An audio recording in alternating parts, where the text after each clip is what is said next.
சென்னை விமான நிலையம் அமைந்துள்ள பகுதியில் கனமழை மற்றும் காற்றின் காரணமாக விமானங்கள் பல மணி நேரம் வானில் வட்டமடித்த பின் தாமதமாக தரையிறங்கி வருகின்றன. இது தொடர்பான கூடுதல் தகவல்களை தருகிறார் எமது செய்தியாளர் வசந்த். முழு விவரங்கள் என? வணக்கம். சென்னை விமான நிலையம் மற்றும் அதன் சுற்றுவட்டார பகுதிகளில் சூறை காற்றுடன் கனமழையானது பெய்து வருகிறது. இதன் காரணமாக 6 விமானங்கள் தரையிறங்க முடியாமல் வானில் வட்டமடித்து வருகின்றன.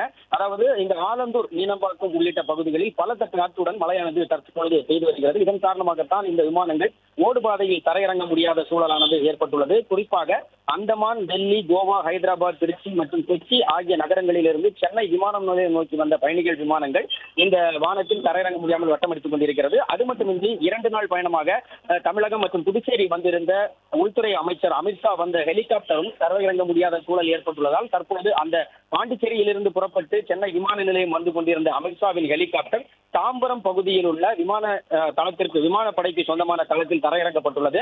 இன்று இங்கிருந்து புறப்படுவதற்காக, அதாவது சென்னையில் இருந்து 4:10 மணிக்கு டெல்லி செல்வதற்காக திட்டமிட்டிருந்த நிலையில் ஹெலிகாப்டர் சென்னை விமான நிலையத்தில் தரையிறங்க முடியாத சூழல் ஏற்பட்டதன் காரணமாக தற்பொழுது தாம்பரம் விமானப்படைக்கு சொந்தமான ஹெலிகாப்டர் தளத்தில் தற்போது இறங்கியுள்ளது. சென்னை விமான நிலையத்திற்கு அவரை அழைத்து வருவதற்காக இங்கிருந்து கான்வாய் வாகனங்கள் தற்பொழுது புறப்பட்டு சென்றுள்ளன.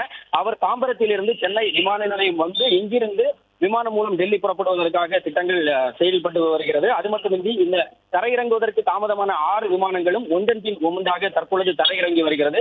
சுமார் 20 நிமிடங்களிலிருந்து 45 நிமிடங்கள் வரை இந்த விமானங்கள் வானத்தில் வட்டமடித்து அதன் பின் தரையிறங்கி வருகிறது. அந்த காற்றின் வேகம் அதிகமாக இருந்ததால் அமித்ஷாவின் ஹெலிகாப்டரும் இங்கு இறங்க முடியாமல் விமானப்படை தளத்தில் தரையிறக்கப்பட்டுள்ளது என்பது குறிப்பிடத்தக்கது.